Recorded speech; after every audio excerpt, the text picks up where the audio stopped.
All right, looks like we're live. Good morning, everyone. Well, good morning from Los Angeles, and then good morning from South Florida. UDM is in the Miami market. Appreciate everyone for stopping by on this beautiful day. I'm here with someone that I've known for a long time. Someone that we both of us we got to food delivery about around the same time in 2018. And he was the only difference was that he was making gig content and I wasn't. So I'm definitely, I've always been a big fan of UDM. Whenever I started following you, you were doing, I don't know, a lot of you won't notice, but it's called the Driver's Den with Yeah, Tony from Team LMDU and Pete from Paid to Drive, and yeah.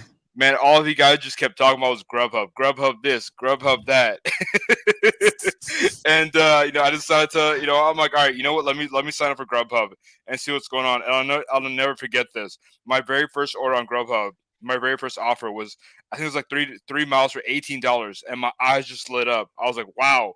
So this is Grub what of these this, guys. grub of that. Yeah. Exactly. I'm like, damn. I'm like, and I got an offer from DoorDash. It was like, I like $6 for 2 miles. I'm like, what the hell am I doing? So, and yeah, I know. I definitely want to thank this man for for turning me on to Grubhub as well as Tony and Pete. And during those lives, there was there was a point in time where UDM would drive through a tunnel, even he would lose signal, and every time we lost signal, we knew that it was that very same tunnel. We're like, oh, he's going through that tunnel again. So needless to say, this is someone that I've kind of grown up watching. When I started food delivery, someone I have a lot of respect for. He needs no introduction, but that was my introduction for him. UDM. I know a lot of people know you from the gig community because we have a lot of the same audience members, but a lot of people also don't know you. So why don't you go ahead and introduce yourself?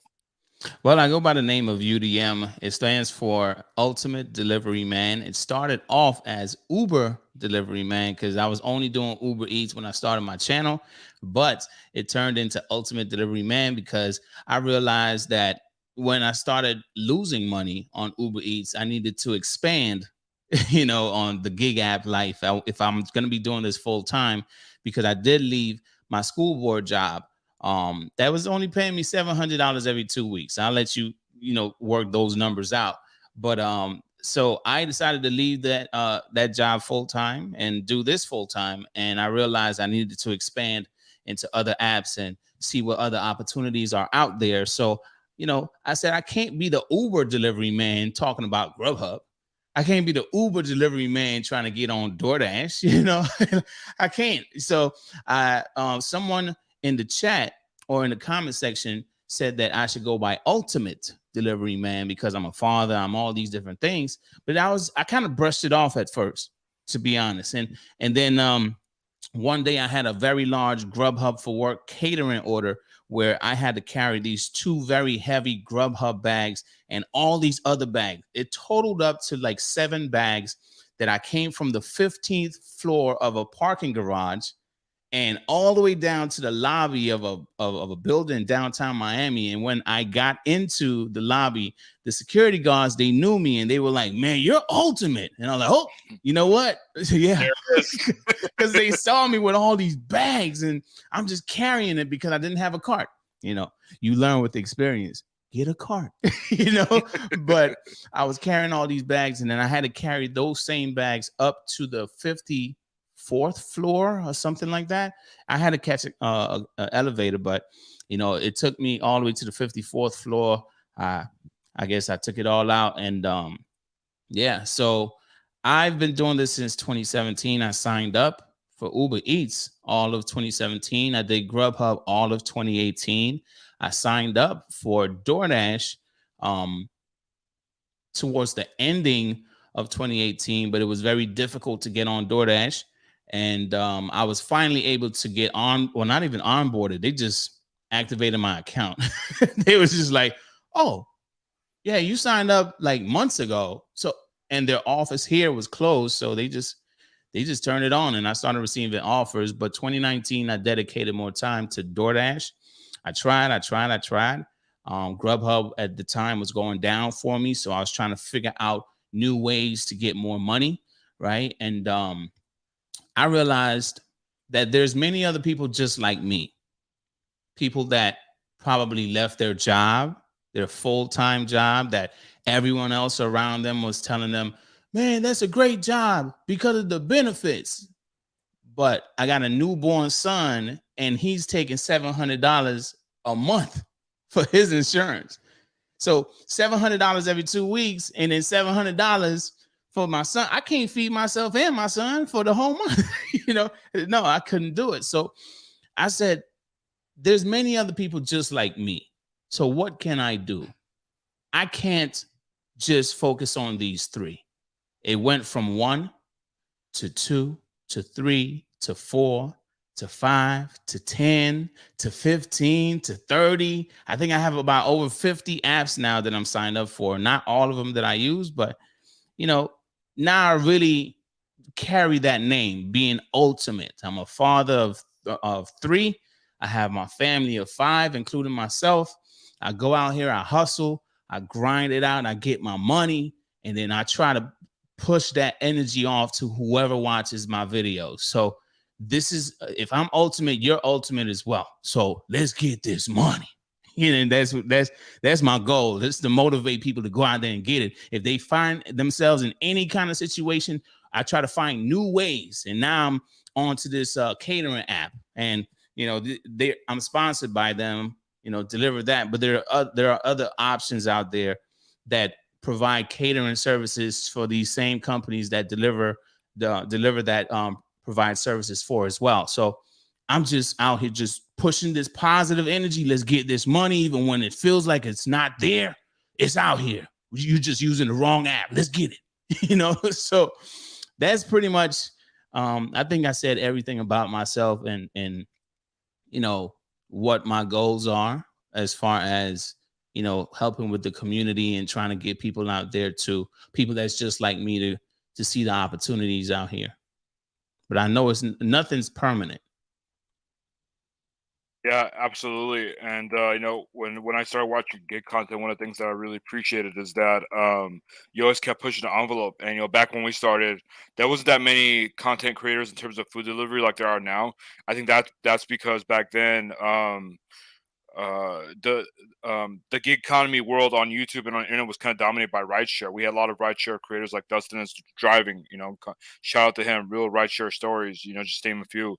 And yeah, basically when I want to watch food delivery content, it was you, Tony from Team LMDU, Pete from Pay to Drive, Postmates Paul, and a couple other ones. But that was pretty much it. And one of the things that I like about your channel, and I still like about your channel, is that you're always trying to you're not only trying to provide gig content, but you're also trying to make it an enjoyable experience. You always got music playing. You always like hyping everyone. You're like, hey, it's a great moment. I'm sure I did it wrong, but hey, that's your version. It's my remix. Everyone can have a remix. It's cool. Exactly. So you're hyping everyone up, and I just loved that aspect. And then you also have people call in, and back then it might seem like normal, but back then that was the exception. That was the minority, not the majority. But how do you think the food delivery the food delivery world, but more about YouTube and content creation, how do you think that's changed over the last few years, ever since you started making gig content and started doing food delivery? Over the years, I've seen a lot of change. I've seen a lot come and go, right? As far as content creators, I feel like with this, when they come to YouTube, they hear a lot of niche down, niche down, niche down, and by all means, niching down is a good idea, and it's gonna I guess cause the algorithm to drive traffic to your channel because it knows what your channel is about, right? If it's just DoorDash content, hey, you want some DoorDash content? All right, come on. I know exactly where to give you this DoorDash content, Now, at the very beginning, I realized that niching down wasn't my thing because I was trying to help many people.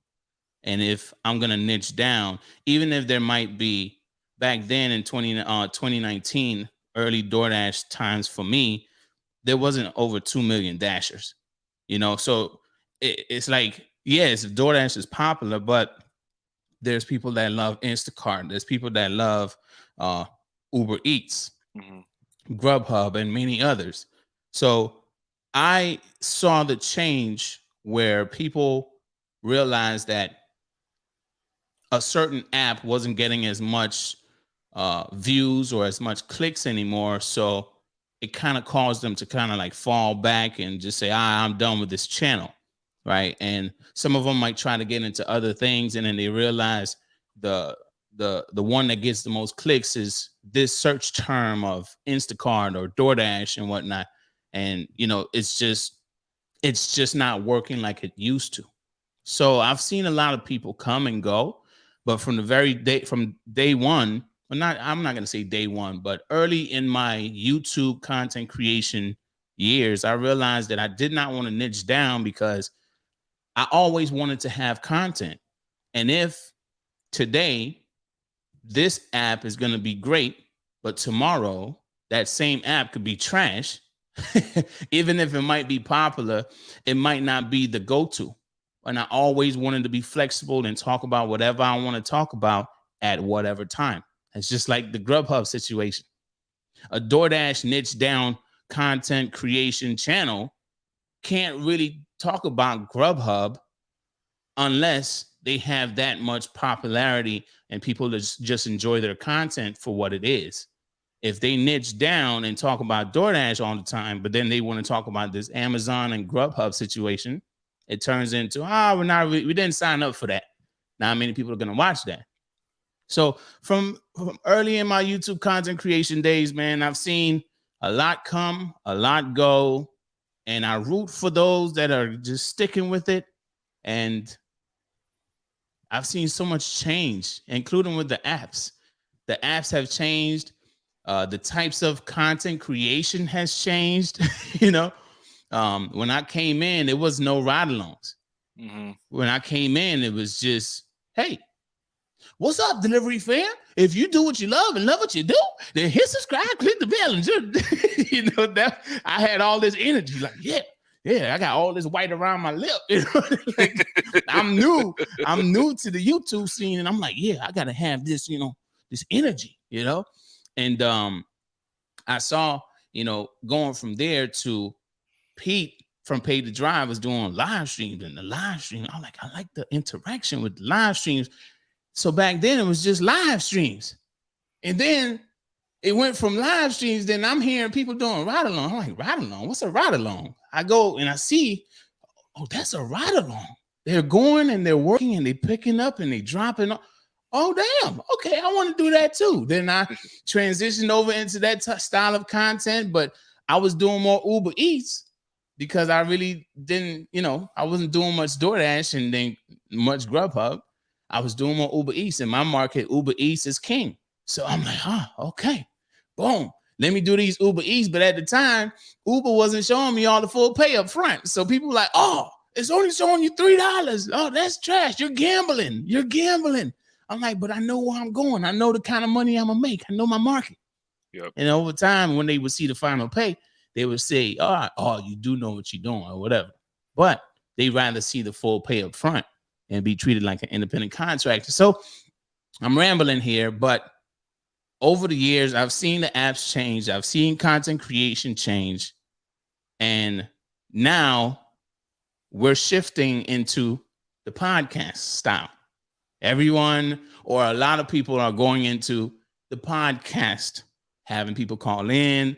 I haven't seen many people play music or anything like that, but it's like now this is the new wave. This is the new shift. Do you remember what year that was? That I got into the podcasting? Yeah. Was it 2019, 2020? Breakfast with UDM was pre-pandemic.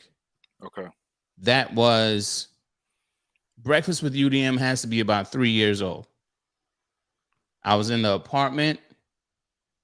Gig Talk Live was with Breakfast with UDM. I don't know if you remember, I did the Breakfast with UDM every morning at 10 a.m. and then the Gig Talk Live every night at 10 p.m. I remember. I was grinding it out, I was doing lives like crazy. So, those two shows had got to be about 3 years old. Yeah. So 3 years for me and gig content, seeing other channels moving into this space, maybe about 3 years, maybe a year and a half for some others, but I was trying to get on it like 3 years ago.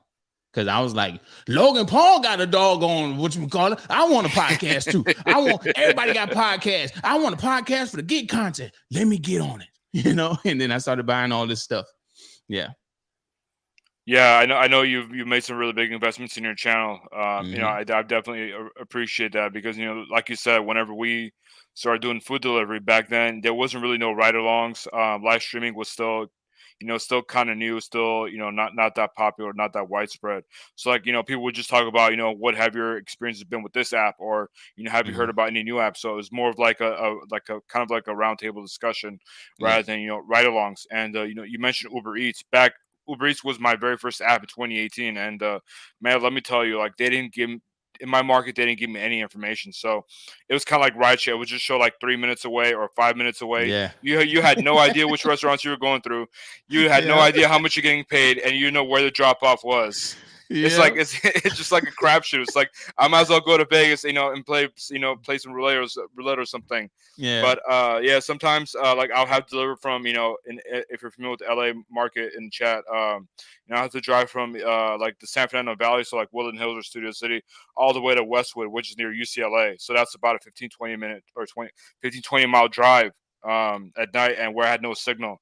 So it Mm-hmm. was rough. I had some pretty rough deliveries there. So after a couple months, I was kind of like you. I was like, what? I realized that I'm losing money, and I turned on DoorDash, or I applied. My DoorDash experience was kind of weird because my sister has already on DoorDash. She told me about getting on DoorDash, except she had to go to orientation, when they still had the offices. But for me, I applied and I couldn't get on until I got the red bag and the red card. So I had to wait for the red card in the mail. I had to put in the number on the app, and that's when they activated me. Um, but yeah, back then DoorDash was a game changer, and it wasn't as popular as it was now. I think Grubhub was the most popular back then because DoorDash was still coming onto the scene. People were getting familiar with it, and then Uber Eats was kind of an afterthought. It was just something for rideshare drivers to do when they weren't busy. So yeah, DoorDash back then in my market they had a 550 minimum. So like if you went to Chipotle and if they stacked you, you had $11, and you can make some really good money. And this is back then when they were stealing tips, if you remember. Yeah. And it was essentially just a tip pool. In my opinion. And then later on, whenever they got sued and all that stuff, when they had to start showing the pay breakdown, we realized that they're only paying $1. The base pay was $1, and then the rest they were subsidizing with customer tip. With all that being said, I mean, yeah, food delivery has come such a long way. Where do you think food delivery is headed with the next couple of years? Well, one thing I always say, food delivery will always remain, um, because I'll just keep it as blunt as possible. People are getting lazier and lazier as time goes by, right? Convenience has become such a more popular thing that I feel I could do anything to make it more convenient for anyone. Like I could create something.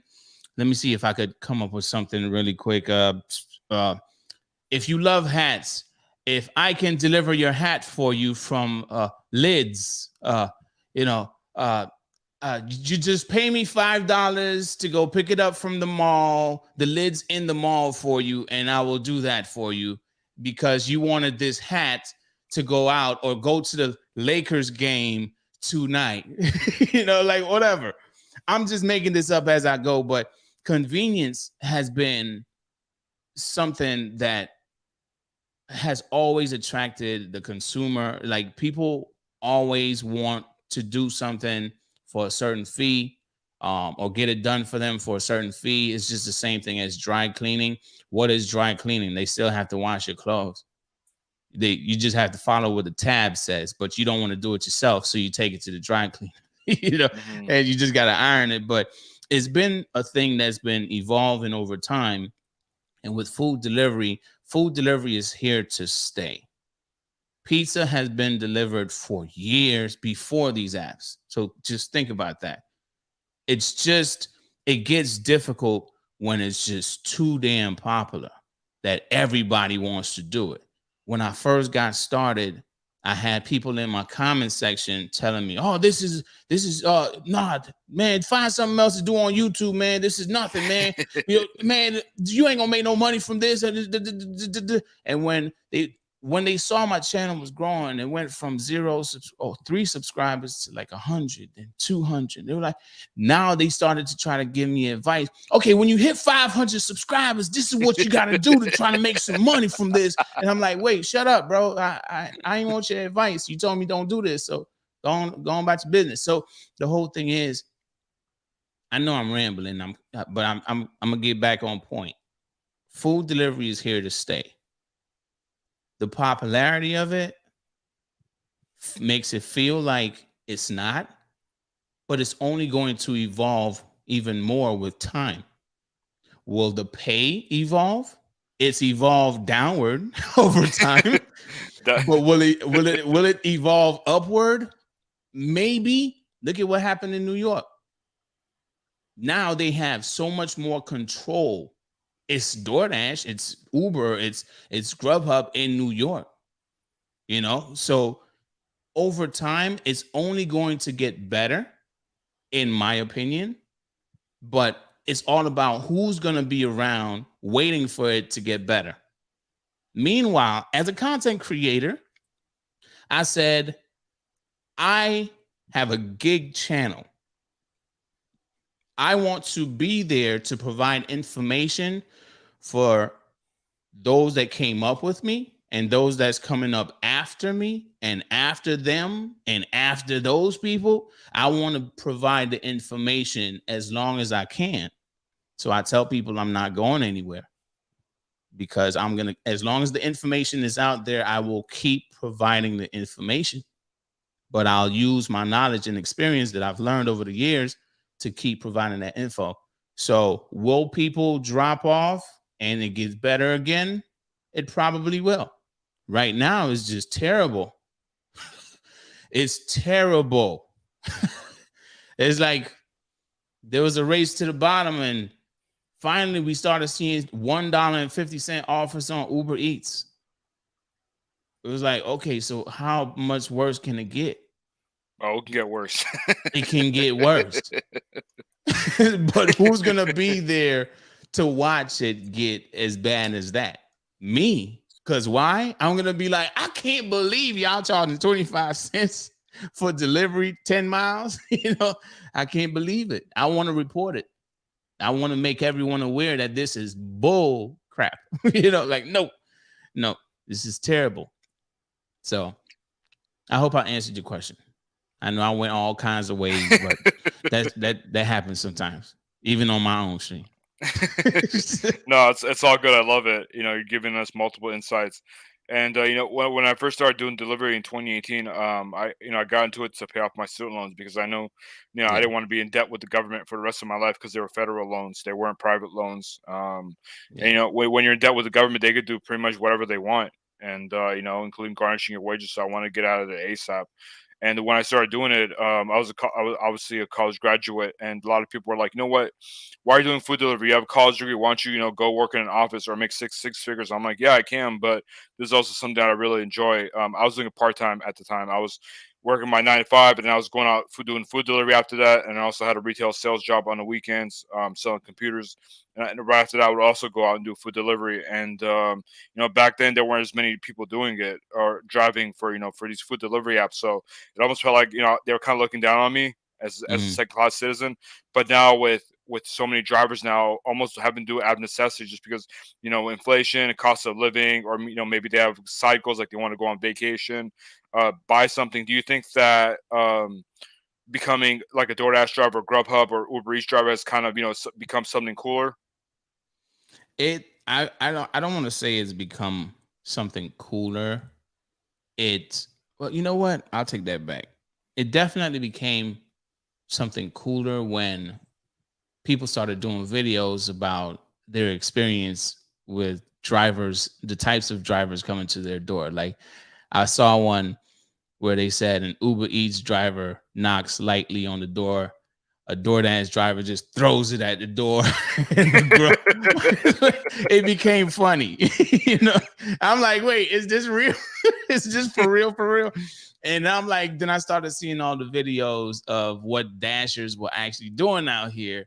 And the worst one I saw was the guy that literally, it had to be a bet. He walked up and he put it at the door and he got caught on the Ring camera, but naked, man. I'm like, and he's trying to sneak and hurry up, take the picture so he could run back to the car. It had to be a bet. It had to, but it's gotten popular. It's gotten to me, it's gotten cool to do these types of apps because of these types of videos that's funny and they've went viral. But as far as still the type of work that we do as a delivery driver, food delivery driver, is still frowned upon. It's like there's still the old school way of thinking, like, yeah, that's not a job. Go get a real job. It happens in the comment section all the time. Go get a real job, but I'm getting more money than you. Like, Exactly. even after taxes, I'm still making more money than you. So it's like, it's gained some popularity, but with anything popular, there's still going to be some negativity. Yeah, and you brought up a really good point there. A lot of the content that we see online, we don't know if it's scripted or not, because sometimes it's hard to tell. We don't know, if it's just two people trying to go viral, where they agree on it. But you mentioned that, or one of the things that I was thinking about rather is how how there are some really bad drivers. I remember I Yeah. ordered Uber Eats once, and I was at a friend's house, and I put it on handed to me because his apartment was kind of hard to find, so I was willing to meet him outside, and I'm sitting there like waiting, like it had been like 30-45 minutes at this point, since I had ordered, and I got a notification saying that the food was delivered. I'm like, not to me. I Yeah. didn't get the food, so I called the driver, and then I'm like, "Hey, like, did you leave the food somewhere?" He's like, "No, I handed it to you." I'm like, "It wasn't me." And What? yeah. He said I handed it to you. What the heck? You handed it to Okay. someone. It wasn't me. I'll tell you that. Wow. And then I remember like looking at the picture that he uploaded. I couldn't even make out what the picture was. Like, and um, and then I'm like, did you ask did you ask for the name of the person that for that you giving it to? And he's like, yeah. I said, is this for John? And they said, yeah. I'm like, yeah, of course they're gonna say that. Anyway, and then there was just this whole big problem, and I ordered again, and the next try was so much better. But do you Yeah. think that some of these bad drivers, and I'm pretty sure they're not doing intention. Everyone, for the most part, seems like they're doing the best out here that they can. Do you think that some drivers that have that aren't doing a good job as they could? Do you think that's also kind of hurting us as drivers and maybe hurting the platforms as well? I don't want to say, I don't want to say, you know what? I'll say this. I don't want to say it's all on the driver. It might be on the company as well, because I'll never forget where this happened on GrubHub. I'll never forget this. A GrubHub order came in. I just got it. I went straight to the restaurant to pick it up. When I got to the customer cusses me out.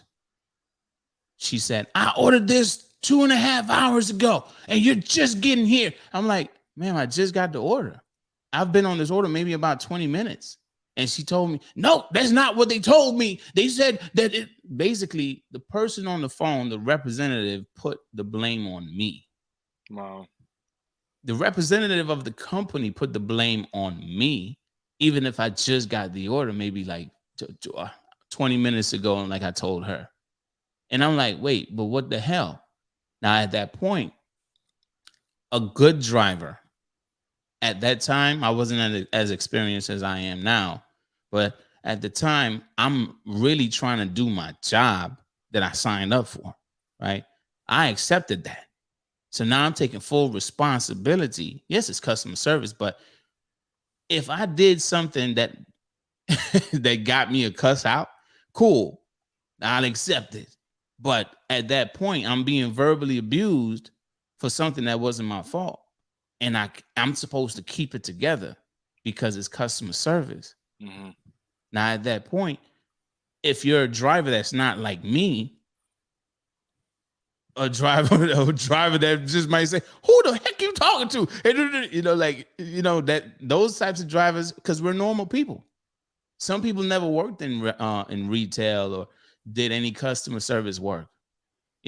So if they get someone talking to them in that manner, they might react or they might respond in the manner of, you know what, you ain't gonna get your damn food.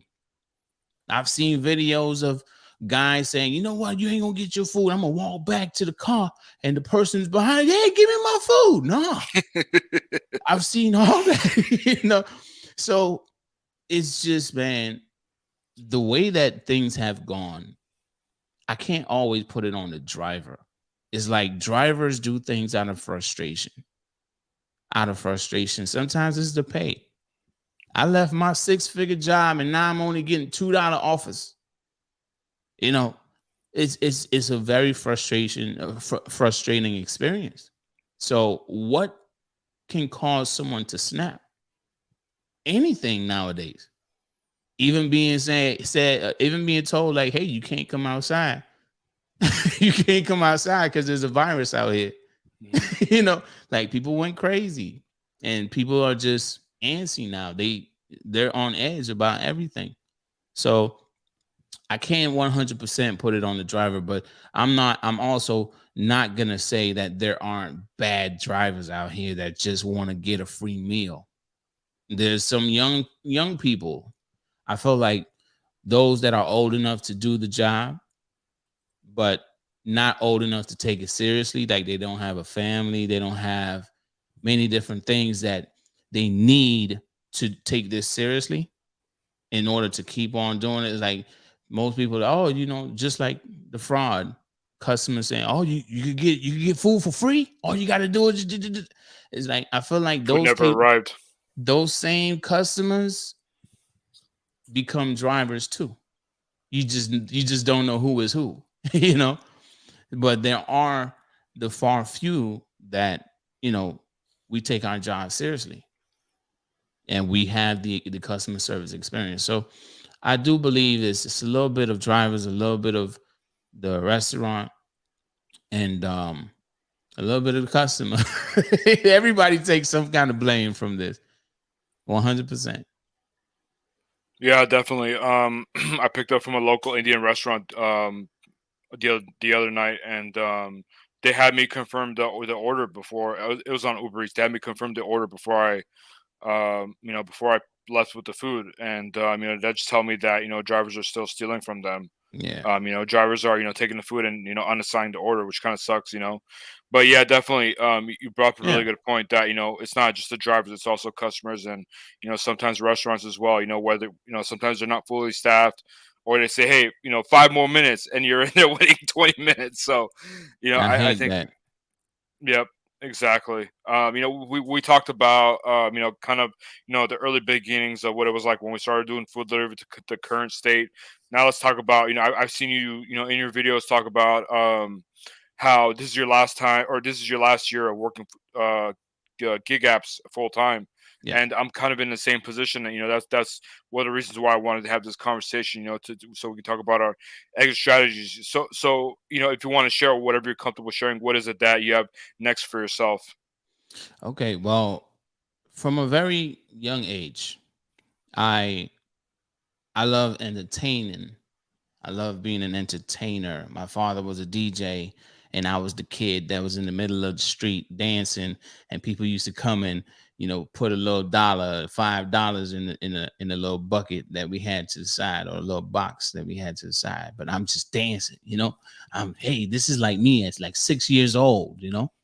And when I turned 7 years old, I started DJing for my father, like let him take a break. I'm gonna choose the CDs, I'm gonna choose the records. And well, I wasn't tall enough to reach the turntable how he had it built, but you know, I was putting cassette tapes in I was doing all that. And I was that kid. I was born to be an entertainer, right? So it's not everyone that would like my form of entertainment. So I said, this is something I got to do. Right before I created the channel, I was running a radio station. And that radio station was a very popular radio station on the islands, in the islands. So it's like going from that, that wasn't my idea though. That was my father's idea. And then I said, you know what? I want my own. So I created this thing that I do now. And I said, this is me getting in and out of a car all the time, running the streets. The insurance is crazy in Florida. It's just so many liabilities. People are targeting us. At least that's how it feels in Miami. People are losing their lives, being robbed time and time again because they have a bag walking to a door. It's like it's getting dangerous out here. So I said, you know what? Things got to change, especially after I ended up getting COVID and got hospitalized. I said, you know what? I got to change my mindset, change my outlook on this whole thing, because I can't do this for the rest of my life. Getting in and out of a car, in and out of a car. It's hot out here. It's cold out here. When it's hot, I'm so much in go mode, I forget to drink water, and then I start feeling like, wait, I need some water. And now I'm trying to find and hurry to get some water. Sometimes I keep the water in my car, but it's gone in like a few minutes because I'm that thirsty. But I realized I can't do this. I can't do this for the rest of my life. So I said, would I keep doing this as long as I can, though? I said, yeah. Why? It's not for me. It's not for money. It's to help those that need it. I need to stay and remain relevant in this gig space. The name became a thing, a gig tuber. I call my channel a great source of information and entertainment. A great source. If you go through my library of videos, you will see all kinds. You're not going to just see one type. Yes, it's going to be relating to gig work, but you're going to see all types. So me not doing it full time means I need to put my energy into something else that I can do full time, that I will really enjoy, even though I do enjoy this, but this is not my love. I enjoy helping people, but this is not my love. And what I used to say it a lot more: do what you love and love what you do. Right? I enjoy helping people, but riding around in the car, hot days, cold days, rainy days, hurricane outside, and you're trying to hurry back home, and then you got to drive through floods, your car stalling. Like, no, this is not the life I envisioned for myself or for my kids.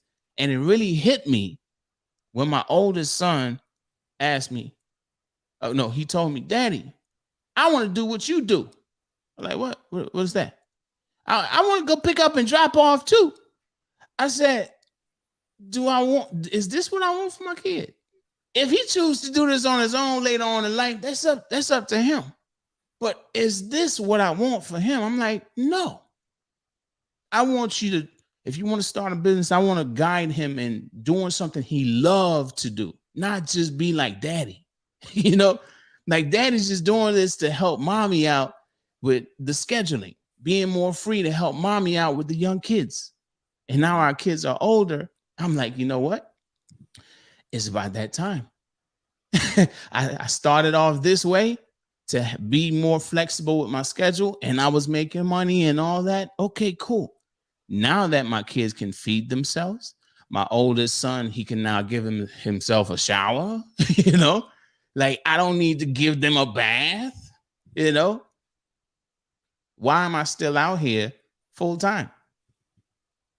I need to do something else that's going to bring me in even more money and something that I would love to do. And that thing for me is entertainment. So I have 6 other channels. I have 6 other channels, but that's not going to be my end all. I want to do YouTube full time. but in a whole different industry outside of gig work. Outside of gig work. And what I love is movies. I'm a movie junkie. I'm that guy that will go to the movies by myself and movie hop. I'll be there all day. Like, I watch drama, I watch romance, I watch action. My favorite is action. I watch comedy, I watch horror. I'm the guy that used, as a kid, I was watching Batman with Penguin back then. I forgot which Batman it was, but I'm watching Batman, and something about Penguin just terrified the hell out of me, man. And I'm like, man, I was watching it by myself, and we had a floor TV in the living room. Was it the one with Jack Nicholson? No.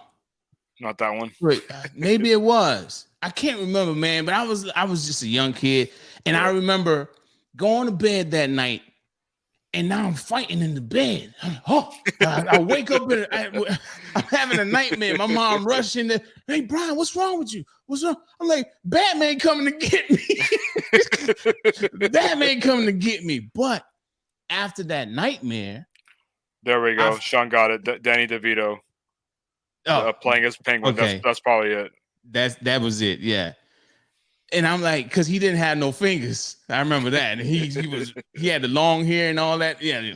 So Batman coming to get me. And after that, I just found this love for horror movies. Not really all the gore and stuff, but horror movies. Like, oh man, I want to go watch that. That looks good. Oh, there's gonna be some slicing, some dicing, and all kind of stuff going on. Like, I love movies, man. I love movies. When I had no cable, I had nothing else. I had a bunch of movies on my computer, on my laptop, just watching movies every day. And I said, if I do YouTube full time, it will be someone that is gonna recommend movies to people, right? It's not just doing reviews and whatnot, or reactions or anything. It's just like, hey, listen, a regular consumer with my personality, the entertaining type of personality, and saying, hey, that movie right there, that movie's trash. Don't go watch that. Okay. If you want to go watch it on your own, do your thing. But that's what I plan on doing full time with YouTube. But I also have my business that I want to get out there, my courier business. But that courier business, I don't want to be out in the street. I want to hire people, independent contractors, to go out there. Even if I got to provide the vehicles for them, I want to build my business so they can make money and I can make money. I ain't got to be out there though. I'll provide the fleet. I'll get all the vehicles, all the cargo vans and everything. So, and develop all the partnerships I need to. I know the first couple of months I might have to do that, but I'm definitely going to put my time and my energy into my courier business and my YouTube business.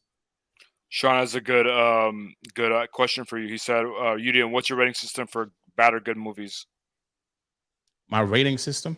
I guess like a thumbs up or a thumbs down, or do you rate it on like a scale of 1 to 10? Oh no. I go through okay, so I'm not the technical movie critic, right? The one that says this person did a horrible job at acting and this movie is, I'm not that guy.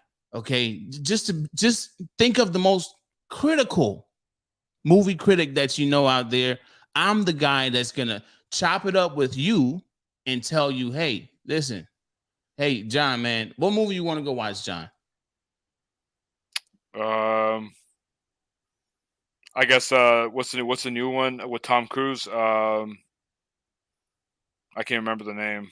Oh, Top Gun. Top Gun. I was gonna say Mission Impossible, but I was like, no, that ain't Mission Impossible. So Top Gun, right? Yeah. Top Gun. If I end up watching it before you, what's the first thing you do when you walk out the movie theater? You probably try to find somebody else that watched it too, so you can talk about it. Mm-hmm.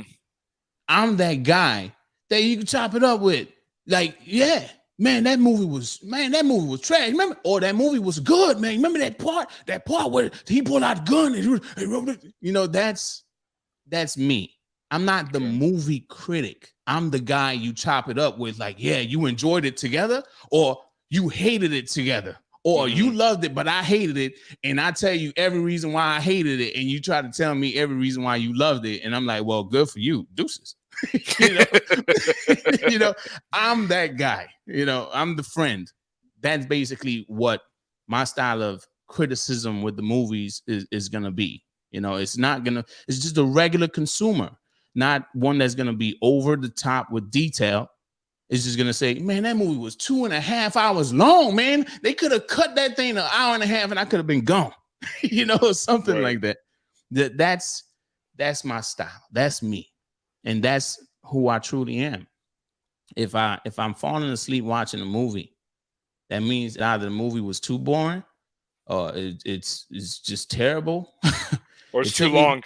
or it's too long. Like, I took 5 times to try to watch Halloween, the new one that came out. 5 tries.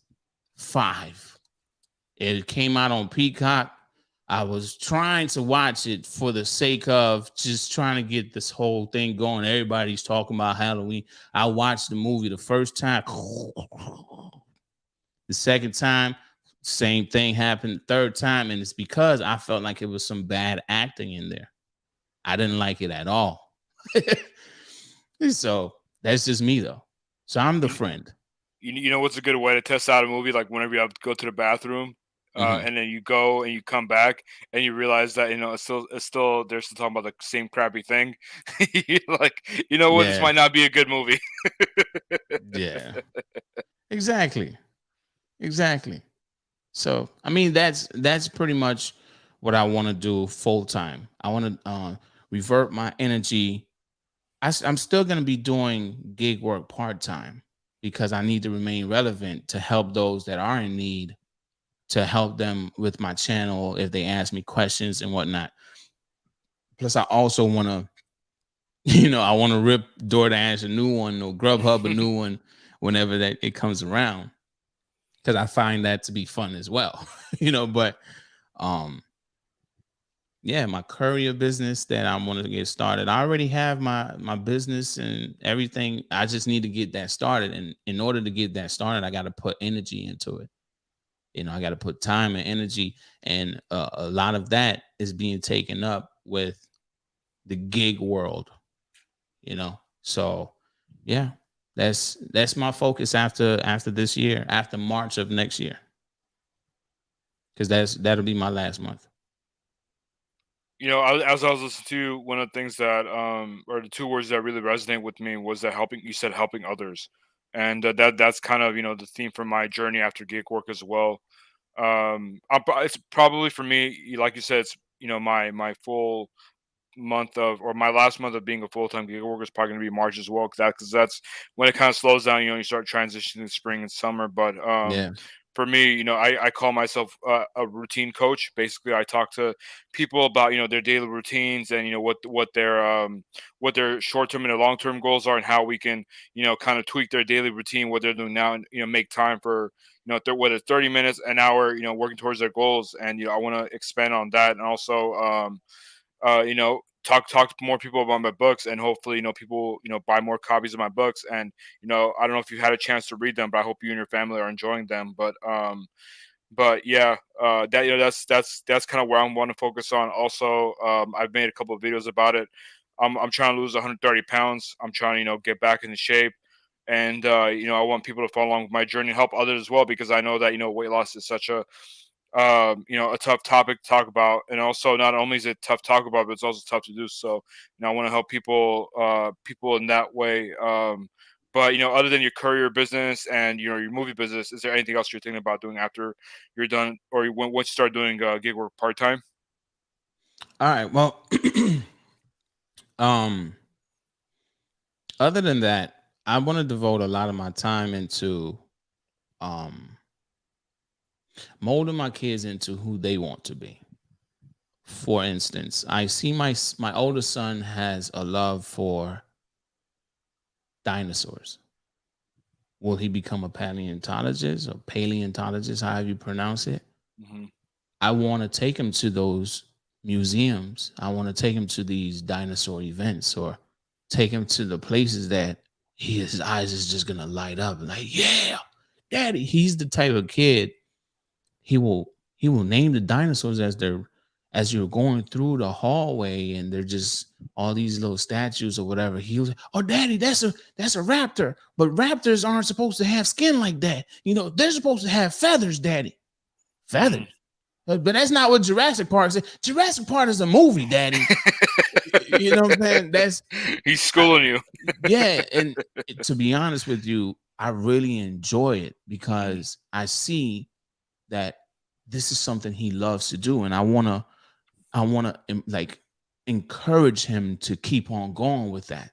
If it changes later on, then it changes, But that has become my full-time, another part of my full-time job, trying to understand my kids, understand what they love.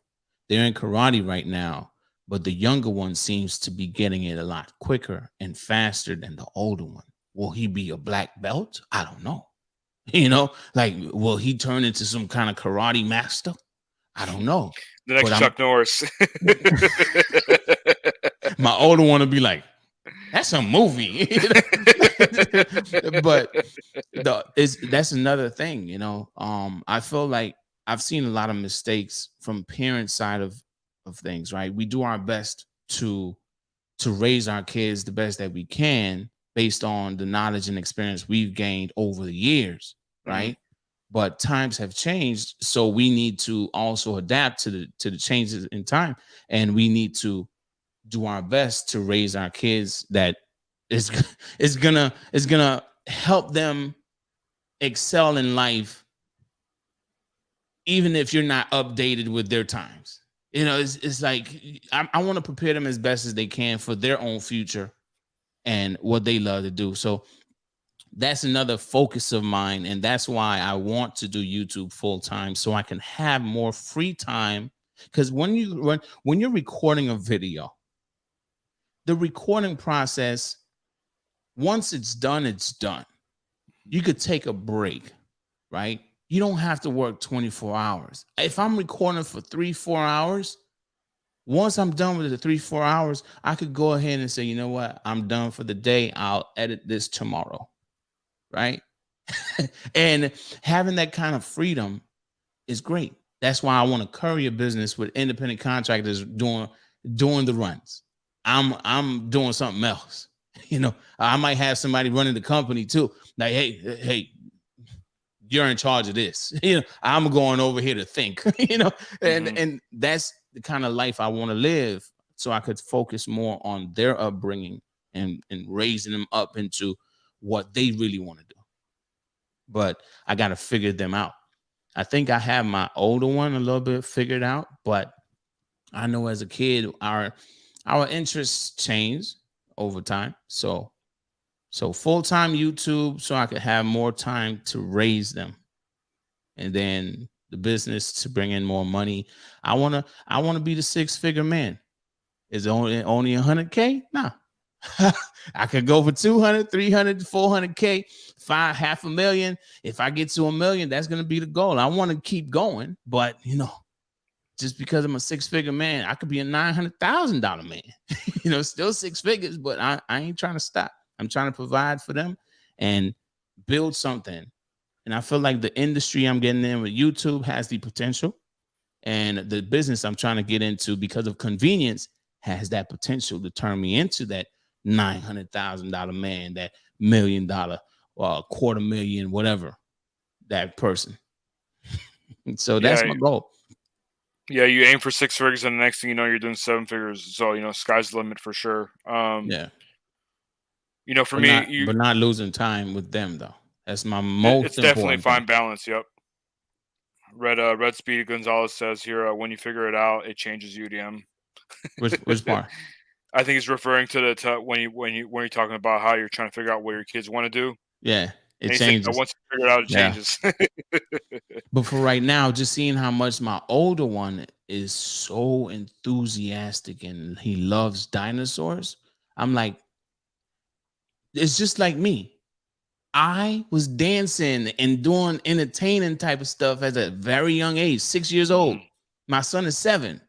And look, I'm still this guy, you know? So I grew into something that I love to do. And it doesn't matter what kind of way it is. It could be talking about movies, it could talk about, gig work, it could talk about shoot, whatever other content that's out there. I could literally bring my entertaining factor into any industry that it could exist in. So I'm like, if I can do it, if I grew up into being this entertaining person, I could. My son might grow into being a paleontologist, but I gotta watch him grow. If I'm so consumed in running the streets and grabbing orders, I'm not gonna get that time to see him. I didn't see him take his first step, which is another reason why this is so important to me. I saw my younger one take his first step, but I was out in the streets trying to do Uber. I was out there 16-hour days just trying to make $100 because I was taking every order, and I didn't understand how to work it, and I missed my son's first step and his first word. I got a video showing me his first step, but I wasn't there. I wanted to be there, so that was very important to me. So now I'm just trying to dedicate a lot of time to them. Yeah, definitely. That's one of the good things about being self-employed. Yeah, everything's on you, but also at the same time, you could take time off whenever you need to and make it up later. Yeah. Uh, for you say you wanted to become a full-time YouTuber, and so do I. For me, I want to travel. I'm not married. I don't have any kids. But that was kind of by design. I kind of wanted to find myself and live my purpose. Before making such a huge commitment. For me, I want to travel.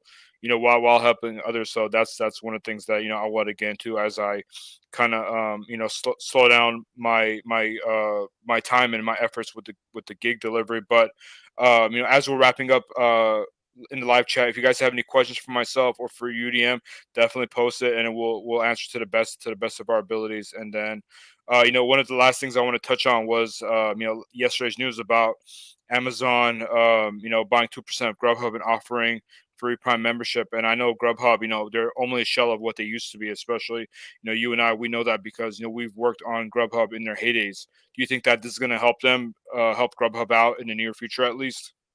With Amazon? GrubHub, do you think it's going to help out GrubHub with more orders? What part? I'm trying to understand the question. Okay, so Amazon, they're offering free Grub or free year of GrubHub Plus since they Yeah. bought a 2%. Do you think that it's going to bring more volume and maybe more revenue for GrubHub in the short term with all these orders coming in from the Amazon partnership? I mean, it's definitely good for GrubHub as far as volume goes, volume wise. But at the same time, talking about the same GrubHub, can they handle the volume?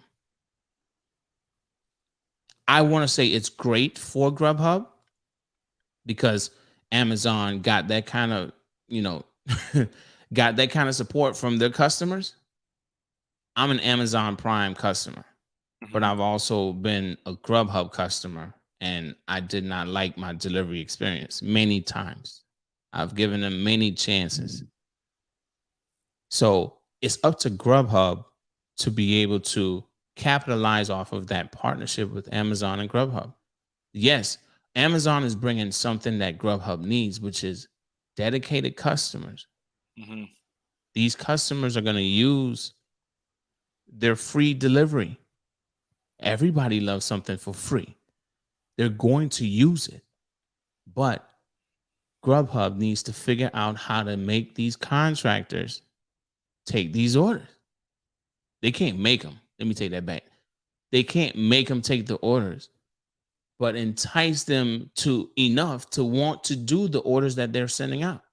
If they're going to be getting all these Prime customers ordering through GrubHub, and then GrubHub can't fulfill that promise of getting these orders delivered, that's only going to look bad for Amazon. That's why another reason why when we had this conversation last night, like a lot of people saying, like, hey, Amazon just getting a little bit of just a little feel just to see what it's gonna be like.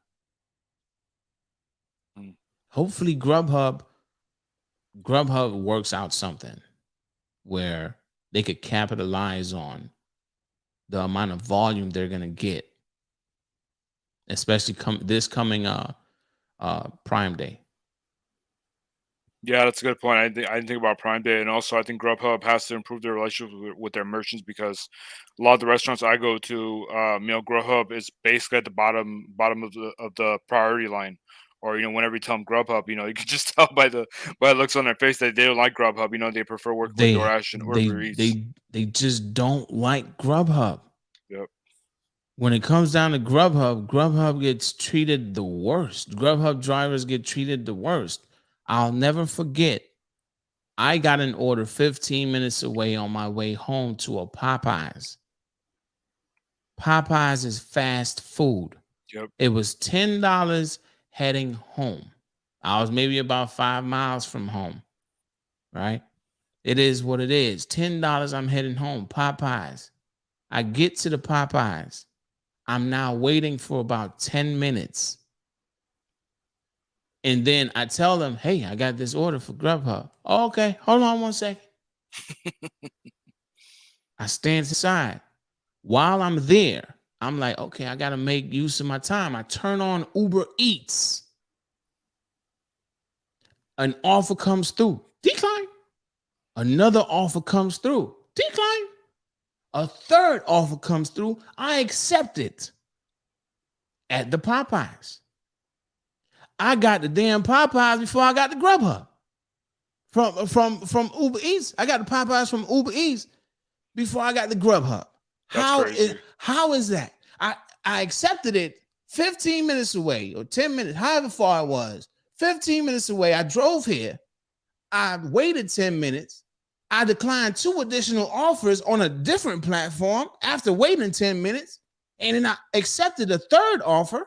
And then that offer still got prepared before the Grubhub. How? Yeah, the dispatching system has been terrible as of late. That is so terrible, man. That's just so bad. And me being a driver, I understand why I got the cold egg and cheese croissant. How do you get an egg and cheese croissant that's right down the street from you, cold 2 hours later, in a situation like that? I don't know what took place at the restaurant. Did the restaurant say, nah, the Grubhub got to wait. We got to get this Uber out? No, I don't know. But I know the restaurant was 5 minutes away, literally 5 minutes. I could have driven there by myself, but I was ordering as an experiment for the content. It was just terrible, man. Gary brought up a good point here because earlier he said that he ordered on Grubhub using his Amazon membership. He said he had a pretty good experience. He said that that Grubhub, their dispatching system, it could be based on not the closest location. I guess if it's a franchise, not the closest location, but the closest location to where the closest driver is, if that makes sense.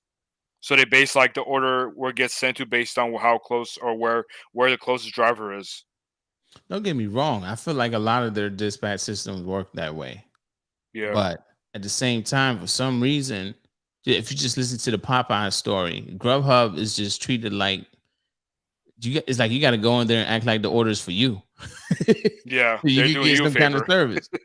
service, and I feel like the reason why that happens is because of I can't even make an assumption, but look at what happened in New York with the restaurant. Grubhub owing a restaurant $4,000 because no one was picking up their free meals that they said that they was pushing out.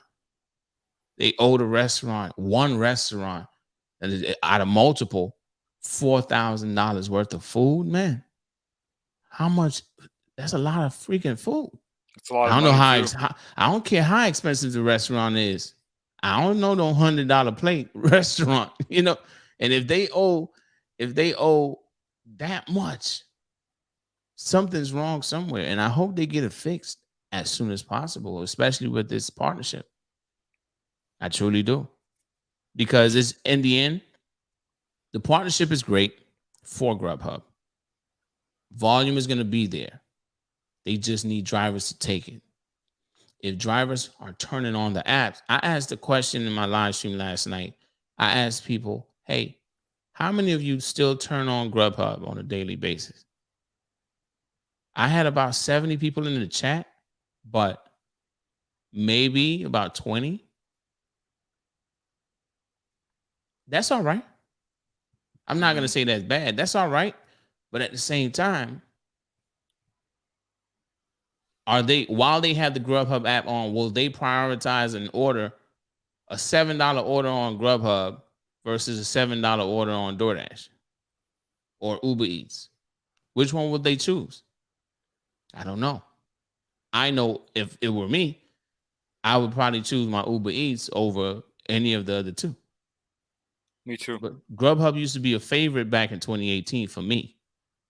But over time, it just seems like Grubhub is no longer a favorite. Is it a favorite for you? No, not anymore.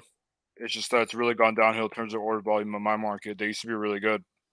And that's where I'm coming from with drivers, the way that drivers feel about the platform now. I'm not saying, and that's why I use the $7 order. It's a $7 order on Grubhub, Uber Eats, and DoorDash. For some reason, Grubhub gets put in last place, even if it's the same amount, because of the experience drivers have experienced over the years with Grubhub. You get $7 on Grubhub, there's a slight chance you might be waiting 15 minutes, 20 minutes for $7. There's a slight chance you might wait 5-10 minutes for DoorDash. There's a slight chance you might wait a minute or two with Uber Eats. Just depends. But Grubhub always get put in last place, man. And that's the struggle right there. That's the only thing I hope that they could get in order to change the minds of drivers that have been working on the platform. If they just allow new drivers on, I don't know. I don't know what they're going to do there. If they allow new drivers on and then they say, hey, you know what? Let's flood them. Let's go ahead. Let's flood it. Okay. Let's get these new drivers on here. Maybe that would be a strategy to get these orders knocked out. Maybe. But I wish them the best though. I really do. I want them to work out because I'm like, Grubhub was my number one, man. The hell happened to you, Grubhub? Come on, man. We got to beat DoorDash.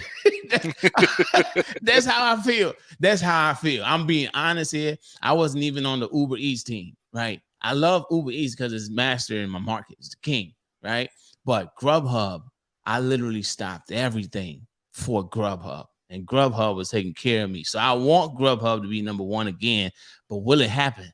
The way they've been making their decisions over the last more than 4 years, I'm like, this is the best decision since 2018. You know, this is the best decision. So I'm just like, come on, Grubhub, come on. Y'all let Tony Shoot come out of nowhere and just take y'all spot, man. This is y'all spot. Y'all been number one all this time. What's up? You gotta go for it. Get it back. So what was the comment that Matt Maloney made? These customers are promiscuous. That was a bad decision too. That's a long-living joke too, man.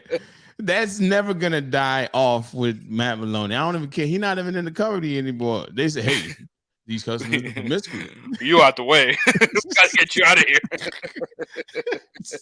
Matt Maloney on chain, man. Yeah, he is. Yeah. Alaska Gigs and Guns says $7 Grubhub better be ready in about 2 minutes or I'm out. Yeah. See? There you go. There's the answer to your question. Yeah, but Grubhub is a great platform too. I like it. And I see that they're working on it. I just hope that this partnership, they could capitalize on it because someone else mentioned that DoorDash was trying to do that with Amazon. So if they were trying to do it with Amazon, but it was already in the works with Grubhub, and Amazon is giving Grubhub a chance, they better capitalize on it now. You know. Yeah, in my opinion, this is their last chance to kind of save themselves. Yes, their last chance. They got delisted from the doggone man. I'm not even disappointed. I'm just sad, man. Because I know what Grubhub was like. And to see what it turned into, I'm like, what the hell happened, man? I'm so disappointed in them. It's like, what the heck? Don't worry about me not having contact to driver specialists and dispatchers anymore. What happened? It's like they just got on the wrong people to start making decisions in the company, man. I don't know. This is my very first Grubhub order that I ever got. Back then they didn't show the mileage, so they showed you the merchant and then the total payout, which was $18. This is the norm. This is why people love Grubhub so much, and just to see where it's at now, it's mind blowing. It is. They down there with the $3, $4 offers with DoorDash. Remember, they used to be market minimums, and my market was $8. I don't know how much it was in your market. My base pay was $4.50. Okay. That was excluding tip. That's what it used to be. You know, man. And that was that was good to go. It wasn't, they wasn't trying to be like DoorDash, but that's when they were number one though. Mm-hmm. Yeah, I think this sums up Grubhub's current situation. Garden State, New Jersey says almost every order I get from Grubhub, I end up having to wait. They say they just received the order. Yeah, that's my experience too. That's all I got, man. All I can do is just shake my head, man. I'm sorry, I can't comment much on Grubhub. I'm hurt, man. I love the platform. How they changed it. I'm not a fan, but it's still an app that I keep. Like, look, I'm not even gonna modify anything. Right? Let me just turn on the brightness, and let me just scroll to the front. Ignore the music and all that, but you see the apps that I have in the forefront. This is the first page of my iPhone. Curry, I don't know what the second one is. I don't know what the third one, third one's VHO, fourth one's Grubhub, Dasher, Uber Eats, Roadie, and Instacart. It's still in the forefront. It's on the first page, you know. The second page, I got what else? I got point pickup.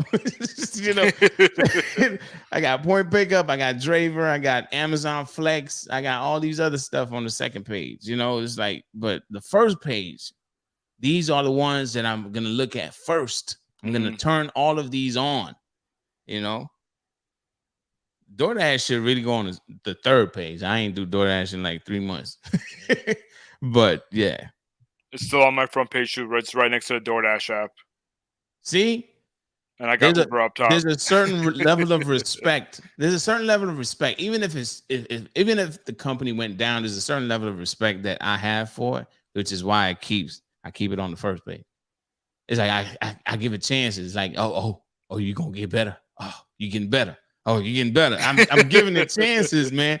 I'm giving it chances, but it's like it's still sad. It's still sad. Like, come on, brother. But hopefully, eventually, hopefully this partnership will turn it into something great. Hopefully. I'm rooting for Grubhub. Me too. Gary says, I love Grubhub. People need to stop hating on it. For real, man. For real. I love Grubhub too, man. Grubhub, yeah. Grubhub kept me afloat when I just left the school system. Yeah. 100%. Definitely. Also, if you guys are getting a value out of this video, definitely smash the like button. It'll tell YouTube that you guys are enjoying the video, enjoying the channel. But you know, we started the stream with Grubhub, and we're ending the stream with Grubhub. Do you have any closing thoughts, UDM? Any closing thoughts? To be honest with you, mine is coming from more like, you know, just life in general. I've heard a lot in the last year. I've experienced a lot in the last year, and a lot of these things I wasn't expecting. Now, I was trying to tell you, John, before the stream began, it's like I learned that when you're backed into a corner, you could do one of two things.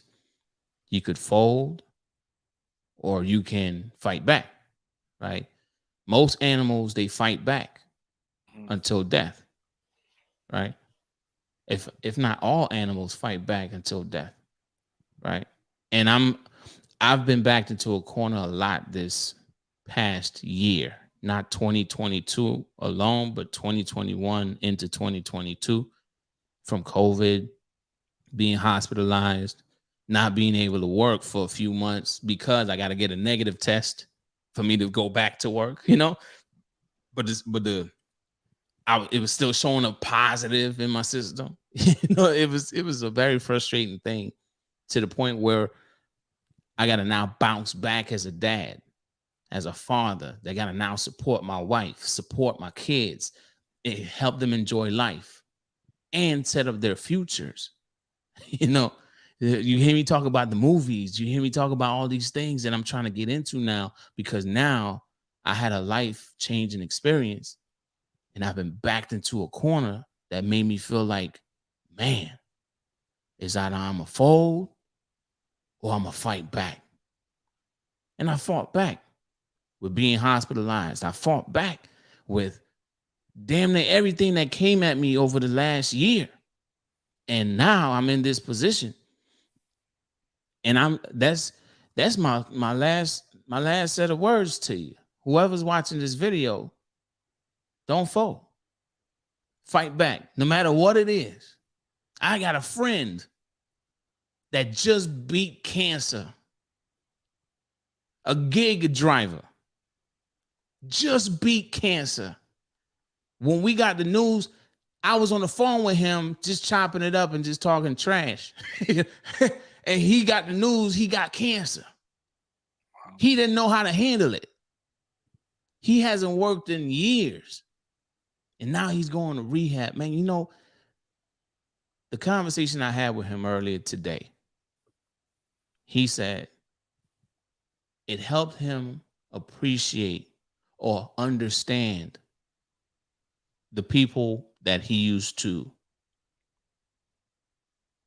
get upset at more. Because when you get cancer and then you beat it, and then you got to now go to rehab, you don't have the feelings or things are numb and whatever that you're going through. You don't know that experience until you experience it.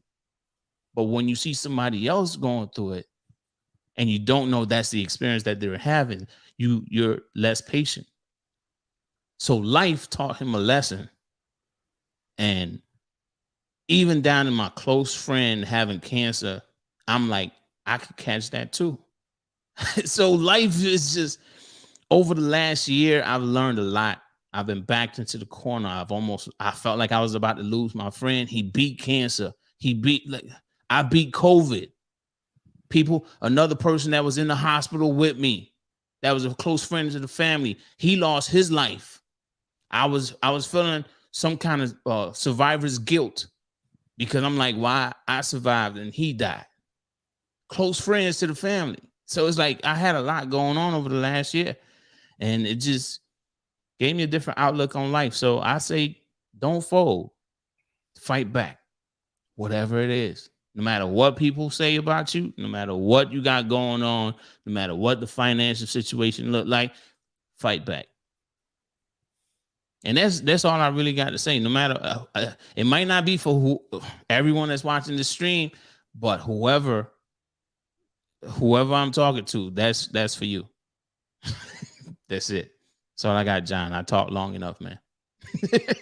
Yeah, thanks for sharing your story. That was, very powerful. And I know you've been through a lot with the Rona.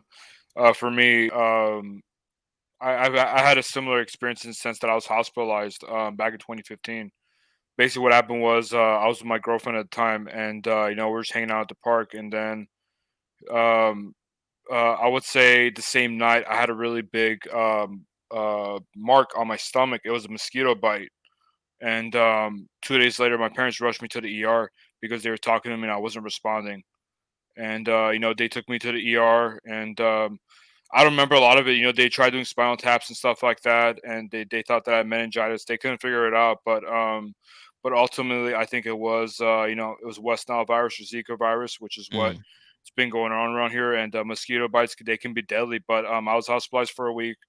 I thought that was it. When you're in a hospital bed, man, you get all kinds of thoughts about, Yeah. appreciating your life, and that you hope that you can make it, so you can, make, live life and enjoy every day of it, because tomorrow's never promised. Yeah. It took me about a month to recover from that before I could even start driving.